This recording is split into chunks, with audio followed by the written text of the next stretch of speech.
the size of this. Why are you here? Why are you here? Go away. Well, the timing couldn't have been any better. Someone said to me, I wish I was brave like you.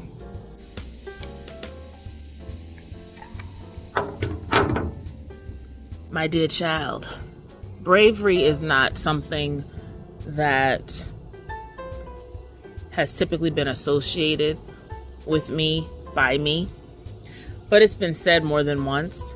I truly was born this way. I was born very different from my peers. I was born marching to the beat of an acoustic guitar. Drums mean there's a rhythm. And if you ever saw me dance, if you ever had the pleasure of seeing me dance, you'd know that I don't have much. You can see my ancestry through my dancing, honey. But you know my ancestry through my song. Anyway, I don't consider it brave to be myself. I don't consider it brave to say no to what will not work for me or what no longer works for me. I'm not going to call it brave, or I refuse that badge of honor, if you will, of being called brave for saying yes to the deciding that I want this for me and I don't want that for me. I decided a couple of years ago to begin to live for the 92-year-old version of myself. When people say 40 is the new 20, that would make 90 the new 70. 90 is 90, and if you're fortunate to get there, that's a beautiful thing. 40 is not the new 20. It ain't the 40 of the Blanche Devereaux era, but 40 is 40. I feel it when I get out of chairs.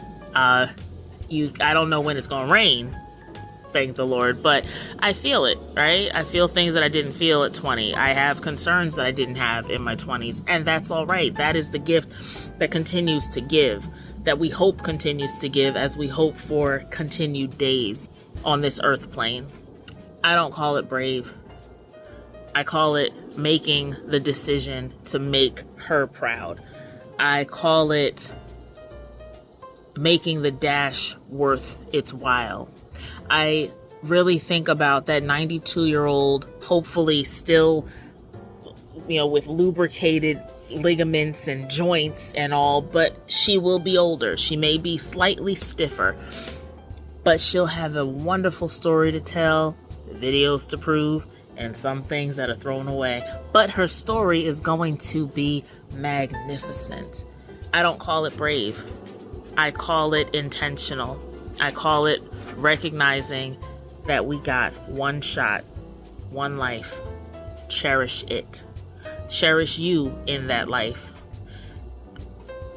No need for testimony time. I will just say that it became increasingly important to me to let go of what was not, oh God, this is such an overused term, but what was not serving me. Whatever that was, whether it was a job, whether it was people, whether it was a food that I loved, all of the above were difficult. I'll tell you, letting go of certain foods was harder than letting go of some people, and that is just the truth. Behaviors, the way you react to things. Above all, I've made certain choices for myself I'm very comfortable. But decisions that I've made for myself have made others uncomfortable. There's levels of access that you can no longer get that you used to have. I matter enough to myself, and that 92-year-old senior citizen version of this lovely being matters too much to me to continue to live in the almost space. I gotta jump for it. I gotta say yes to more things, and I have to say no to some things. I don't call it brave. I call it no longer scared, no longer afraid, no longer full of fear and full of what ifs. The what ifs will kill your dreams. The what ifs will stunt your growth. The what ifs will retard you, will slow you down. The what ifs are the antithesis to your success, whatever that means, whatever you're trying to be successful at or in. We could just stay on a really surface level. If I'm trying to lose weight, the what ifs. What if they think that I'm sick because I've lost so much weight? What are they gonna say if I make this decision? What are they gonna say if I don't do that?